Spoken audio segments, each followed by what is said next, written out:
Record तोड़ आंदोलन आपने किया। इस आंदोलन के दरमियान बहुत बड़ी रैली आपने आक्रोश, जिसकी लाख से ज्यादा संख्या थी, जेल पूर्व आंदोलन गवर्नर से मिले और लोकसभा और ऑल पार्टी मीटिंग के अंदर में मजबूती से एसआई भर्ती को रद्द करने, आज फिर ट्रिब्यूनल की तरफ सहित राजस्थान के नौजवानों के हितों के तमाम मामलों पर हमने मजबूती से माप उठाए और हमने प्रयास किया कि भारतीय जनता पार्टी जिस वादे के साथ सत्ता में आई, भाजपा अपना वादा भूल सकती है, लेकिन राष्ट्रीय लोकतांत्रिक पार्टी जिसका एक विधायक भी नहीं है, लेकिन फिर भी वो राजस्थान के जवान और किसान के वो मुद्दे जिनको लेकर आने का गठन किया, उन मुद्दों के लिए हमेशा लगती रहेगी।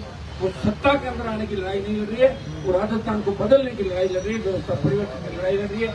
मैं आरएलपी के योद्धाओं को धन्यवाद दूंगा कि उन्होंने मजबूती के साथ इस देश के अंदर इस बात को बंद किया और देश में बात चली कि आखिर राजस्थान का जवान इतने बड़े आंदोलन क्यों कर रहा है, और दिल्ली में बैठे नेताओं की नींद उड़ी और निश्चित रूप से बड़ी कार्रवाई आने वाले दिनों में होगी। आरपीसी के पुनर्गठन की तैयारियां हो गई।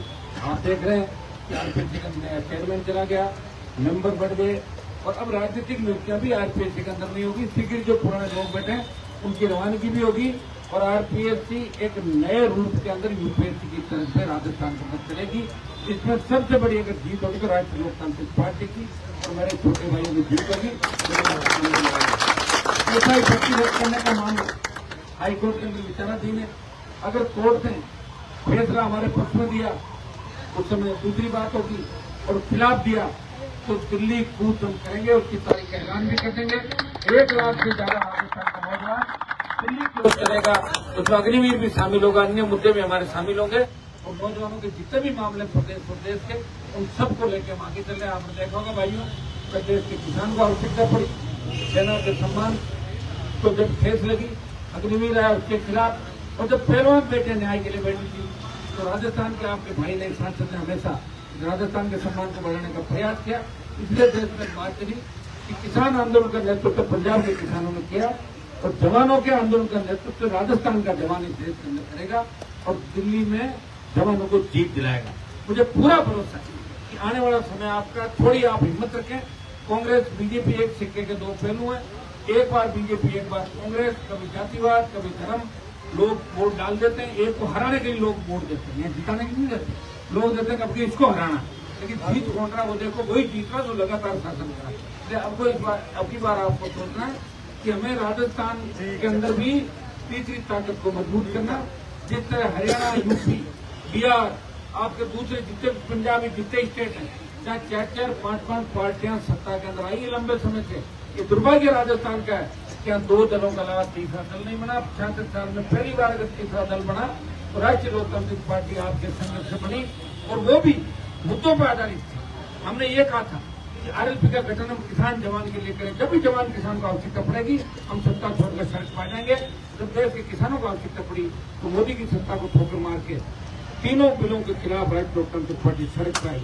जवानों के लिए जब लगा कि भ्रष्टाचार के खिलाफ कोई लड़ने वाला नहीं, जब हमें लगता है राजस्थान के अंदर कि अब कोई लड़ाई नहीं लड़ रहा है, तब राष्ट्रीय लोकतांत्रिक पार्टी हनुमान बेनीवाल हर उस गरीब की पीड़ा, हर उस समाज की, हर उस नौजवान की, हर उस बुजुर्ग की, जहाँ भी अन्याय होता है न्याय दिलाने के लिए पहुंचते हैं। हमारे आरएलपी के योद्धा पहुंचते हैं।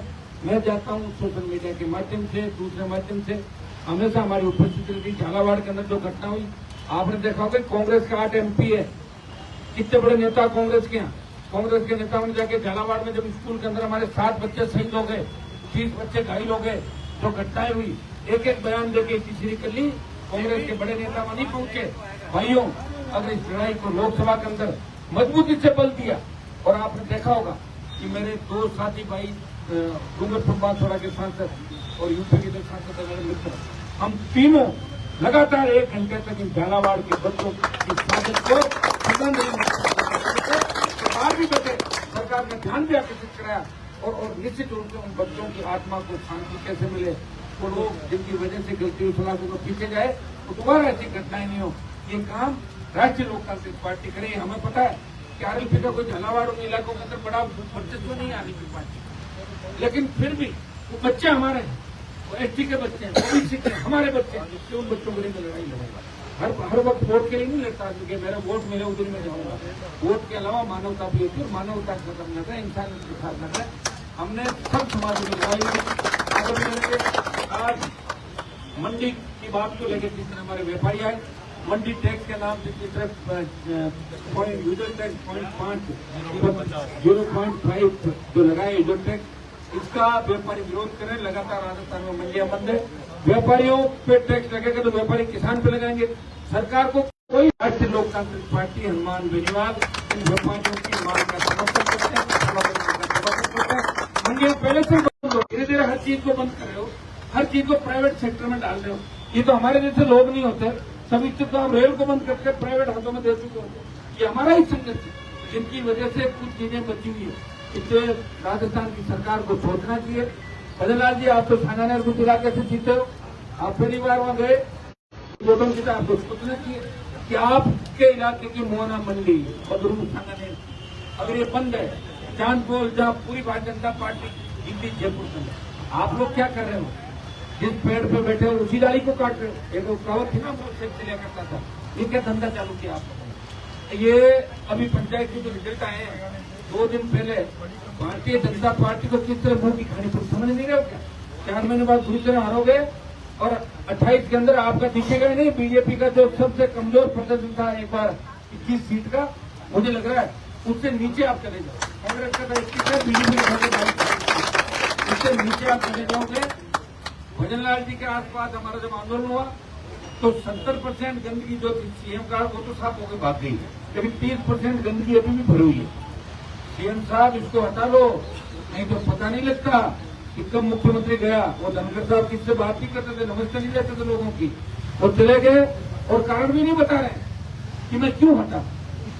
हमने कहा कि धनखड़ साहब बता दे 1 महीने के अंदर कि प्रधानमंत्री ने हमें जबरन हटाया, डरा के इस्तीफा लिया तो देश का किसान दिल्ली को घेर लेगा और धनखड़ साहब को न्याय दिलाएगा। 1 महीने का समय हो गया, 7 दिन और दे देते हैं, 7 दिन और धनखड़ साहब, 7 दिन और बता दो। आप 7 दिन के अंदर बता दो, कहीं 7 दिन बाद आप ये कहो 6 महीने बाद अस्पताल में भर्ती हो गए कि मेरे साथ तो ये अन्याय हुआ, तब आपके घर वाले ही आपके साथ होंगे, हम साथ नहीं होंगे। हम पहले बता दें, इतना फालतू टाइम हमारे पास नहीं, तो हमें तो बताया जो पॉलिटिकल फायदे के लिए बताएगा, उसके साथ हम नहीं। जो मन से बात करेगा, जिस तरह आप किसान की बात की, आपने पहलवान बेटे की बात, हम चाहते हैं उसी रोल के अंदर आप आओ। 80 साल आपकी उम्र हो गई, किससे कर रहे हो आप बताओ मुझे? आगे मरना तो सबको ये, जिंदा रहेंगे सारे साल। बता दो कि कौन से डर की वजह से आपको इस्तीफा देना पड़ा या कैसे ड्राफ्ट लिया, वो बताओ। देश जानना चाहता, देश का किसान जानना चाहता है। 7 दिन का और टाइम देते हैं धनखड़ साहब आपको। अगली बार हम टाइम नहीं देंगे। अगली बार जब आप 1 महीने बाद कारण बताओगे, हम लोग और हमारे नौजवान साथ नहीं होगा, नहीं होगा ना? नहीं। ऐसा नहीं हो 3 महीने बाद कह देगा मैं तो गहलोत साहब मैं हेलीकॉप्टर में घूम रहा हूँ, कांग्रेस का प्रचार कर रहा हूँ, बीजेपी कर रहा हूँ। ये धंधा हम लोग नहीं करते। जो बताना है अभी बताओ, और नहीं बताना है तो आप जाओ, आपका भाई को दूसरा आएगा। बहुत बहुत आपको धन्यवाद।